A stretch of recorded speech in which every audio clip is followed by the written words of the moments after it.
নিশুতি রাতে জঙ্গলের পথ ধরে বাড়ি ফিরছিল এক সিপাই। যুদ্ধক্ষেত্র থেকে সে অনেক দিন পর বাড়ি ফিরছে, আর সাথে করে নিয়ে যাচ্ছে বাড়ির লোকের জন্য হরেক কিসিমের জিনিস। কিন্তু হঠাৎ সেই সিপাইয়ের পথ আটকায় এক ডাইনি বুড়ি। এই যে সিপাই, বাহ, তোমার তলোয়ারটি যেমন ঝকঝকে, পুঁটলিটিও তেমনি বড়। একটা কথা বলতে পারি, ইচ্ছে করলেই যত চাও তত টাকা পেতে পারো। কি এমন বলবে তুমি শুনি? তোমার কি আছে জানা টাকার কোনো খনি? মাটির তলায় নয়, গাছে আছে টাকা। যত খুশি পুড়ে নাও, যদি পকেট থাকে ফাঁকা। মাস করে শুনবার সময় যে নেই, তুমি থাকো, গাছ নিয়ে আমি ঘরে যাই। গরু যদি গাছে ওঠে, টাকা নয় কেন? ধৈর্য যদি ধরো সিপাই, ফল পাবে ভালো। গাবো বন্ধ করে পথে এসো, তবে কি কাজ করলে সেই গাছ পাওয়া যাবে? ওই যে ওই প্রকাণ্ড গাছটা দেখছো, ওটা একেবারে ফোঁপড়া। গাছের আগায় চললে দেখবে একটা মস্ত ফুটো। তার ভিতর দিয়ে তুমি স্বচ্ছন্দে গলে একেবারে গাছের গুঁড়ির ভিতর দিয়ে নেমে যেতে পারবে।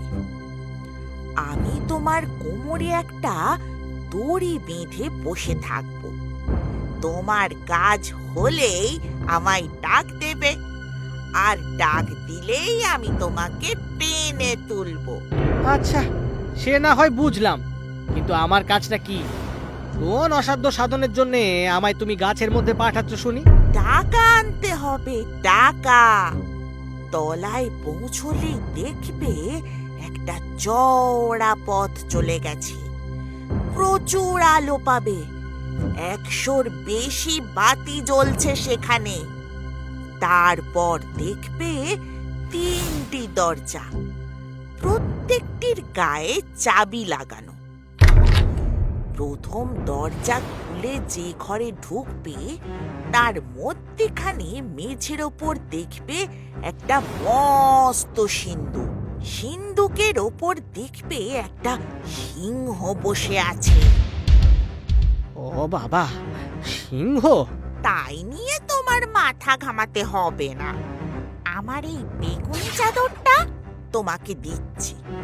এটাকে মেঝের ওপর পেতে চট করে সিংহের কাছে গিয়ে ওকে আলতো করে চাদরের ওপর নামিয়ে রেখো।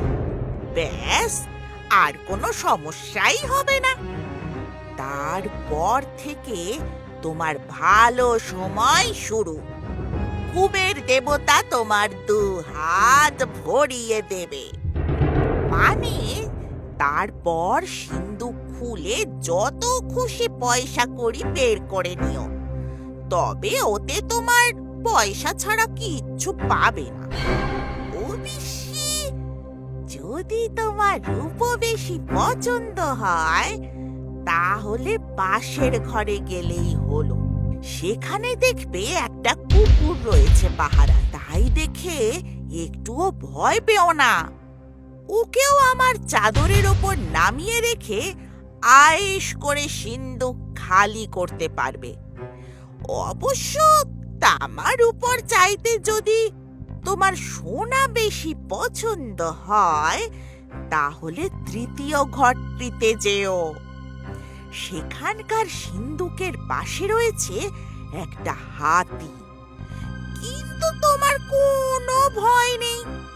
তার গায়ে যদি এই চাদরটা উড়িয়ে দাও, তাহলে সে ছোট্ট হয়ে যাবে। সেও তোমাকে কিচ্ছু বলবে না। তারপর যত চাও তত সোনা সিন্দুক থেকে বের করে নিও। যা বলছো মতলবটা মন্দ নয়, কিন্তু বুড়ি, তারপর তোমাকে কত টাকা দিতে হবে শুনি? আমার একটা পয়সাও চাই না। তবে আমার ঠাকুমা শেষ যেবার নিচে নেমেছিলেন, ভুলে একটা পুরনো দেশলাই বাক্স ফেলে এসেছিলেন, সেইটে আমাকে এনে দিও। মাত্র একটা পুরনো দেশলাই বাক্স, ওতে তোমার কি হবে? তোমার অত জেনে কাজ নেই, যা বলছি ওইটুকু করলেই অনেক। বেশ, তাহলে দড়ি গাছে দাও, আমি পথ দেখি। এই নাও দড়ি, যত খুশি পয়সা তুলে নিও, শুধু দেশলাই বাক্সটা আনতে ভুলো না কিন্তু। আচ্ছা বুড়ি। সিপাই তখন গাছে চড়ে গাছের আগার সেই গর্তটা দিয়ে ভিতরে নেমে দেখে কিনা ঠিক ডাইনি যেমন যেমন বলেছিল একটা চওড়া পথ, তাতে কয়েকশো বাতি জ্বলছে।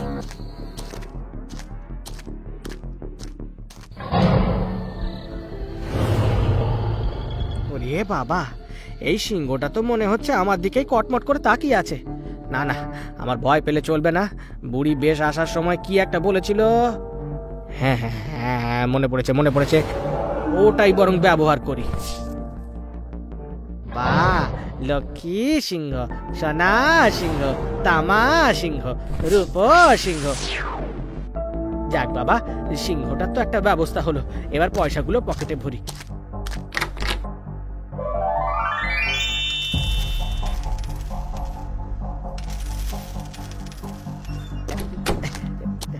নাও বাবা সিংহ, তুমি আবার তোমার আসনে ফিরে যাও তো দেখি।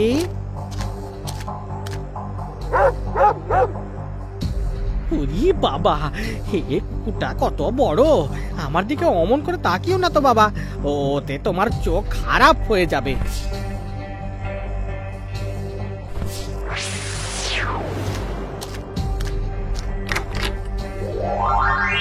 কি কি আশ্চর্য বিষয়! আমি তো নিজের চোখকেই বিশ্বাস করতে পারছি না।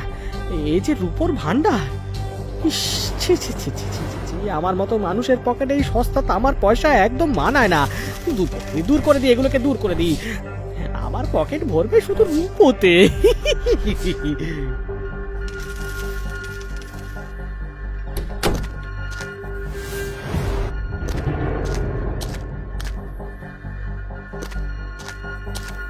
যাই, এবার তৃতীয় ঘরে গিয়ে দেখি ওখানে না জানি কি কি সব আশ্চর্য আমার জন্য অপেক্ষা করে আছে।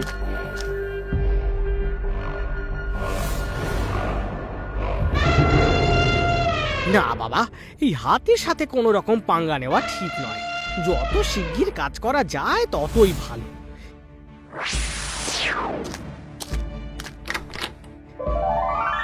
ওরে বাবা, এই যে তাল তাল সোনার মোহর! আমার ভাগ্য কোনোদিন এইভাবে চমকাবে আমি তো ভাবতেও পারিনি। আমার পকেটে এই সস্তার উপর মানায় না। আমার পকেটে থাকবে শুধুই সোনা, শুধুই সোনা।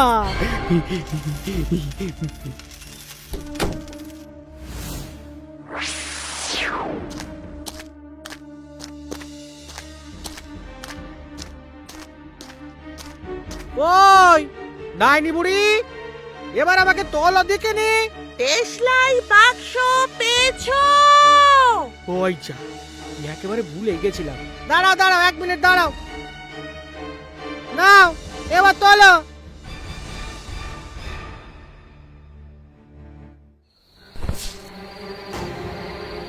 দেশলাই বাক্স দিয়ে তুমি কি করবে? তোমার তাতে কি দরকার শুনি? টাকা পাবার কথা পেয়ে গেছো, এক্ষুনি আমার দেশলাই বাক্স আমাকে দিয়ে দাও বলছি। তুমি বলবে দেশলাই বাক্স দিয়ে কি করবে, নাকি আমি তোমার মুন্ডুটা কেটে ফেলে দেবো? হ্যাঁ না, বলবো না।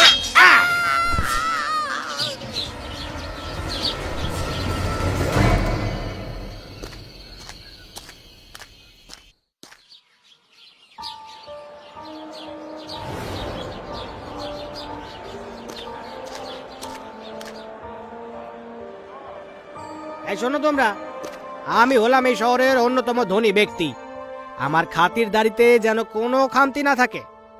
দাম নিয়ে কিছু ভাববে না, সোনা দানা দিয়ে আমি পুরো শহরটাকে মুড়ে দিতে পারি। এবার বলো দেখি, রাজকুমারীর সাথে কিভাবে দেখা করা যায়? খুব সাবধান হুজুর, এই রাজ্যের রাজা কিন্তু মোটেই সুবিধার লোক নন। যেমন তার অহংকার, তেমন তার রাগ। তার অত্যাচারে প্রজারা সব সময় অতিষ্ঠ থাকে। কিন্তু আমাদের রাজকুমারী খুব সুন্দরী, কিন্তু তাকে কেউ দেখতে পায় না, কারণ তিনি একটা প্রকাণ্ড তামার তৈরি প্রাসাদে বাস করেন। প্রাসাদটা উঁচু পাঁচিল আর দুর্গ দিয়ে ঘেরা। রাজা ছাড়া কেউ তার সঙ্গে দেখা করতে পারে না, কারণ কে নাকি গণনা করে বলেছে যে রাজার মেয়ের সঙ্গে একটা সাধারণ সেপাইয়ের বিয়ে হবে। রাজার সেটা একেবারেই পছন্দ নয়। বাবা, রাজকুমারীর ওপর এ কেমন অত্যাচার! কেন তাকে এভাবে বন্দি করে রাখা হবে?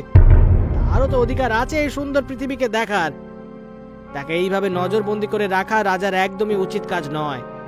কেউ কোনোদিন এই নিয়ে প্রশ্ন করেনি। কার ঘাড়ে কটা মাথা যে রাজাকে প্রশ্ন করবে? এমনিতেই রাজার অত্যাচারে প্রাণ একেবারে ওষ্ঠাগত। আমি তো বুঝলাম, কিন্তু রাজকন্যাকে একবার দেখার জন্য মনটা বড় উতলা হয়ে উঠছে। তাকে বন্দি দশা থেকে উদ্ধার করাই আমার জীবনের লক্ষ্য। আপাতত আমার জন্য আরো ভালো ভালো খাবার আর আমোদ আহ্লাদের ব্যবস্থা করো। হ্যাঁ, নতুন শহরে আমোদ আহ্লাদে সেপাইয়ের দিন কাটতে লাগলো। সেপাই গরিবদের অনেক টাকা দান করত, কারণ সেপাই নিজের জীবনের অভিজ্ঞতা থেকেই জানতো টাকা না থাকার কি কষ্ট। সর্বদা সে সেজে গুজে এক পাল বন্ধু বান্ধব নিয়ে ঘুরে বেড়াতো। বন্ধুরা সবাই এক বাক্যে বলতো, তার মতো খাসা লোক আর হয় না, একেবারে অতিশয় সজ্জন ব্যক্তি। এসব কথা শুনে সেপাই তো মহা খুশি, কিন্তু অন্যদিকে এত দান আর খরচ করতে করতে ধীরে ধীরে তার সব টাকা কড়ি ফুরিয়ে গেল। পয়সা করি সব শেষ, এবার খাবো কি জানি না। এই কুঁড়ে ঘরেই আমার আশ্রয়। এই ঘুটঘুটে অন্ধকার ঘরে থাকবো কি করে? একটা খড়ের মশাল জ্বালাবার পর্যন্ত পয়সা হাতে নেই। ও হ্যাঁ, মনে পড়েছে সেই যে ফোঁপড়া গাছের ভেতর থেকে ডাইনি বুড়ির দেশলাই বাক্স এনেছিলাম, তার মধ্যে কয়েকটা দেশলাই কাঠি ছিল। এই অসময়ে ওটাকেই কাজে লাগাই।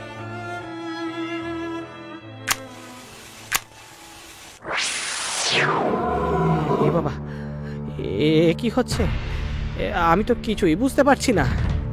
প্রভু, দাসকে আজ্ঞা করুন। ও বাবা, এই যে সেই সিন্ধুকের ওপরে সিংহ। যা যা যা, হোস হোস, হাই, যা যা যা যা যা। আপনার সেবা না করে আমি যেতে পারবো না হুজুর, আপনি আমায় আজ্ঞা করুন। এই তো বেড়ে মজা। দেশলাই বাক্সটা তো খাসা, তার মানে এর সাহায্যে যা চাইবো তাই পাওয়া যাবে। যা আনতে বলবো তাই আনবে। বাবা বাবা বাবা বাবা বাবা, এক্ষুনি কিছু টাকা করে নিয়ে এসো দেখি। হ্যাঁ, যা।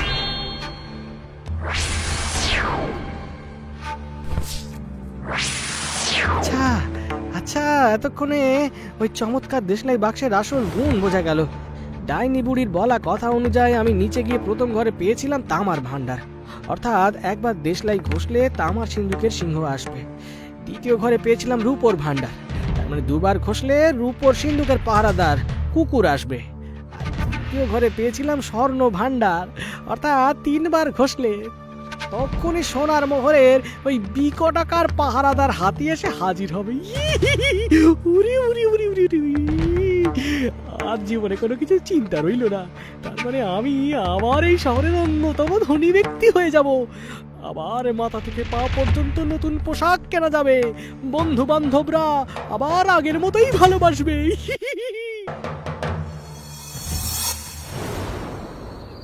যখনই ওই রাজপ্রাসাদের দিকে নজর পড়ে, মনটা কেমন খারাপ হয়ে যায় ওই রাজকুমারীর কথা ভেবে। এ তো ভারী অদ্ভুত যে এখানকার রাজকন্যাকে কেউ দেখতেই পায় না। কে জানে এই বন্দি দশায় কেমন আছে সে। আচ্ছা, আমার দেশলাই বাক্সটা গেল কোথায়? আমি জানি এখন অনেক রাত হয়েছে, কিন্তু বুঝলে কি না, তবু 1 মিনিটের জন্য হলেও রাজকন্যাকে একবার দেখতে চাই।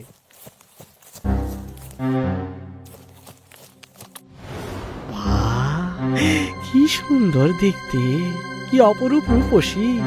রাজকন্যার হাতে এই সুন্দর গোলাপটা দি, এটাই তার ফুলের মতো হাতে মানায়।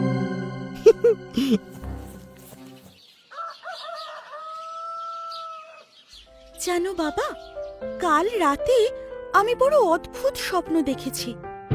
স্বপ্নে দেখলাম যেন একটা প্রকাণ্ড সিংহের পিঠে চড়ে আমি কোথাও একটা গেলাম। সেখানে এক সিপাই আমার হাতে একটা ফুল গুঁজে দিল, কিন্তু পর মুহূর্তেই ঘুম ভেঙে যায় আর চোখ খুলে দেখি আমি আমার বিছানায় শুয়ে আর সামনে বসে প্রহরীরা ঘুমোচ্ছে। খুব স্বপ্ন দেখছো দেখছি। দেখো, এত বাইরের স্বপ্ন দেখা ভালো নয়। প্রাসাদের বাইরের স্বপ্ন দেখাও তোমার পাপ। ওই তো শুধু স্বপ্নটুকুই দেখি মা। প্রাসাদের বাইরে যাওয়া তো তুমি আমার কবেই বন্ধ করে দিয়েছো। নিজের বাড়িতে বন্দির মতো জীবন কাটে আমার। আহ রানী, রাজকন্যা একটা স্বপ্নই তো দেখেছে মাত্র, সেটা নিয়ে অত জল ঘোলা করো না তো। নে মা, খাবারটা খেয়ে নে।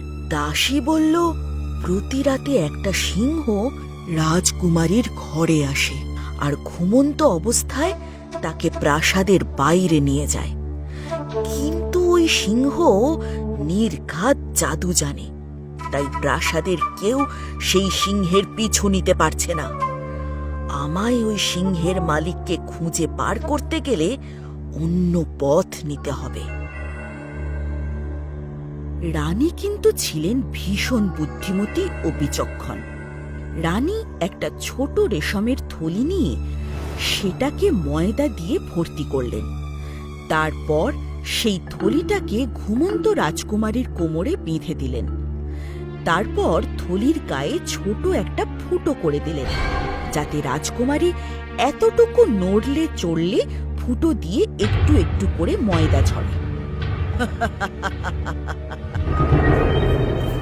সেদিন রাতে সিংহ আবার এসে ঘুমন্ত রাজকন্যাকে পিঠে তুলে সেপাইয়ের কাছে নিয়ে গেল। তার একবারও খেয়াল হলো না যে প্রাসাদ থেকে সেপাইয়ের বাড়ি অবধি, আবার সেপাইয়ের বাড়ি থেকে প্রাসাদ অবধি আসতে যেতে সারা পথ থলির ছোট ফুটো দিয়ে ঝুরঝুর করে ময়দা ঝরেছে। কাজেই পরদিন সকালে রাজারানী খুব সহজেই টের পেলেন তাদের মেয়েকে রাতে কোথায় নিয়ে যাওয়া হয়েছিল। রাজার আদেশে সেপাইকে ধরে কারাগারে বন্দি করা হলো। উফ, কি বিরক্তিকর! আর কতক্ষণ যে এই অন্ধকারে আমায় পৌঁছতে হবে কে জানে। এদিকে তাড়াতাড়িতে দেশলাই বাক্সটাকেও আবার বাসায় ফেলে এসেছি। আরে না না, তোমাকে আমরা বেশিক্ষণ এই কারাগারে বন্দি রাখবো না। কাল ভোরবেলাতেই মহারাজ তোমার ফাঁসি ঘোষণা করেছেন। একেবারে ফাঁসির মঞ্চেই তোমার এই বন্দিদশা ঘুচবে।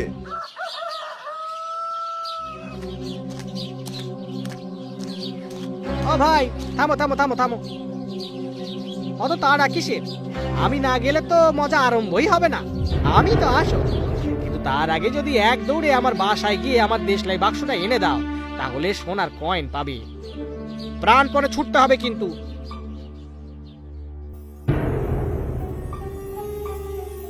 সোনার কয়েন? সত্যি? হ্যাঁ গো, পুরো 100টা সোনার কয়েন দেবো, না কম না বেশি। আরে বাহ, দাঁড়াও, আমি এক্ষুনি নিয়ে আসছি। তোমার বাসা কোথায় গো? ওই তো 7 পুকুর পাড়ে নগরদ্বারে। আমি এক্ষুনি যাব আর এক্ষুনি আসব।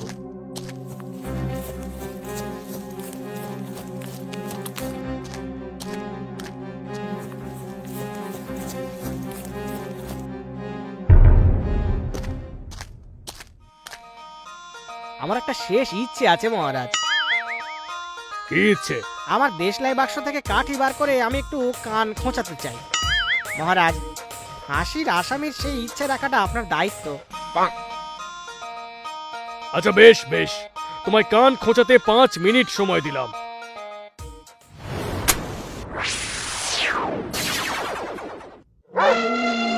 যথা আজ্ঞা করুন প্রভু। এবার আমাকে সাহায্য কর, দেখো যেন ওরা আমাকে ফাঁসি না দেয়। বাঁচাও বাঁচাও, সিংহ! বাঁচাও বাঁচাও, সিংহ বাঁচাও! কে কোথায় আছো? বাঁচাও! আরে বাবা, বাঁচাও, সবাই পালাও, পালাও সবাই, বাঁচাও। এখানে পুরো চিড়িয়াখানা হয়ে উঠেছে গো। আরে পালাও, পালাও।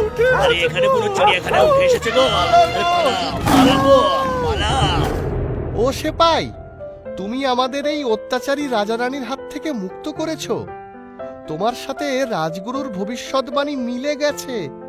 এবার তুমি আমাদের রাজা হবে, আর রাজকন্যা আমাদের রানী হবেন। এটা হতেই পারে, তবে যদি রাজকন্যার সম্মতি থাকে তবেই। আমি রাজি কুমার, আমি রাজি। আমি তোমাকেই বিবাহ করব। তুমি আমাকে এই বন্দি দশা থেকে মুক্ত করো। জয় রাজামশাই, জয় রানী মায়ের।